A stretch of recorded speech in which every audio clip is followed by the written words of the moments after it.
Racing Dash, even though I've already done it. But the reason why I'm doing this is because Genie Colin done it, so I thought I'm going to try it too, and let's see what I think of Dash. So when you first come into level, you already think, wow, that is so decorative, and start loving it straight away. That's why we're going to break this entire part down all the way to the swing part. And so this is going to be a fun adventure. So let's start. So you come into the level and then see this sick fiery orb transformation. And it's awesome. After that, you go on some ancient platforms and then go onto 2 blue orbs. But there's a flaw that RobTop should remove.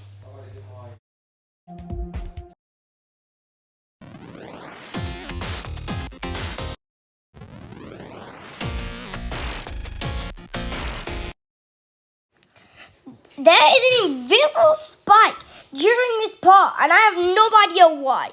But anyway, so in this spider part, game rotation is already being introduced as the screen is going slightly diagonally. Why are they even doing that yet?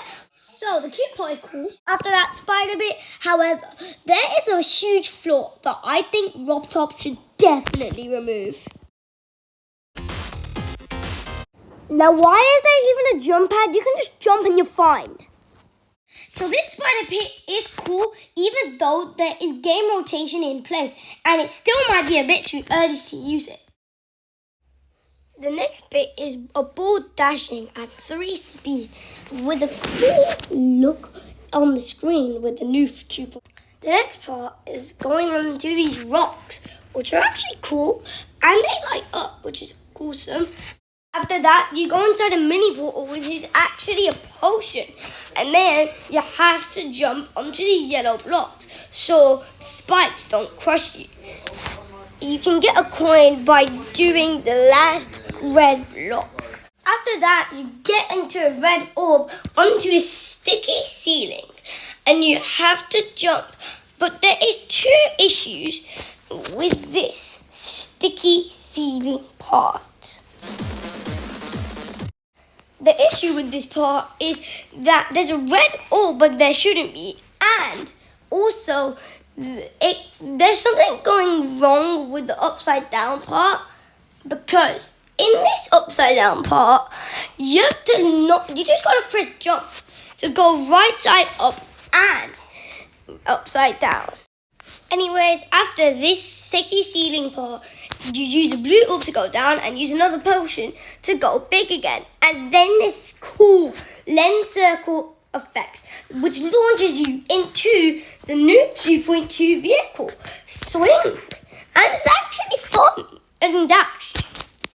After that, you go into the cube and then go into real game rotation, which is in perfect timing this time. And it's just awesome because of the music. Just take a listen.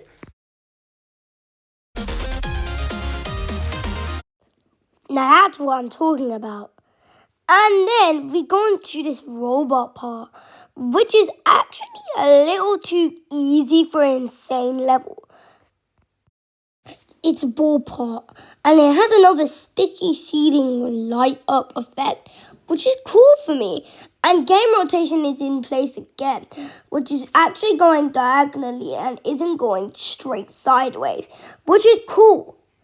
And the same cycle does seem to happen quite a few times, which makes it a little bit boring for the level, even though this ball part is quite cool.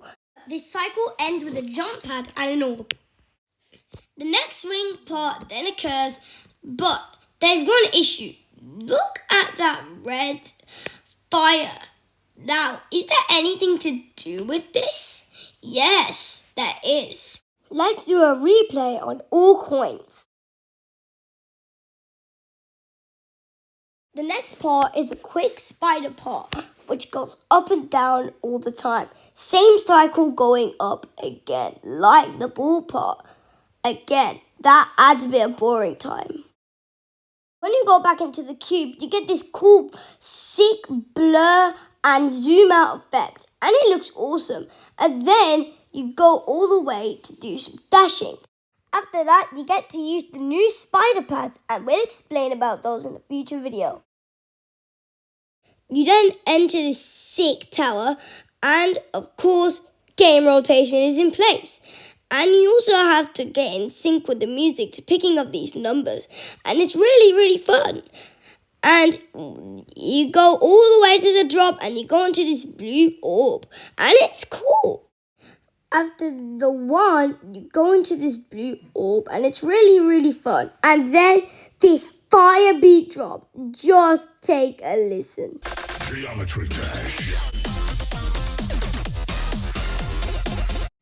And without a port, you enter the ship, which is hard after the swing copter because you get mixed up in between what you have to do in both of the two mechanics. After that, you go into the robot. You do have to do quite a few jumps, and game rotation is in place. When I first got to this bit, it was really hard in practice mode as well as normal mode. And then you enter this epic tower. At first, you're a mini cube and you do have to do quite the same jumps a bit. And that adds a bit of boring time. But the music is insane on that part. And then you have to do that in mirrored again, but with the yellow orb. And then this wave part is way too easy.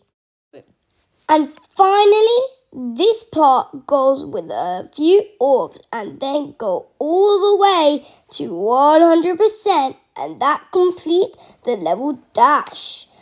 Overall, it's not that bad.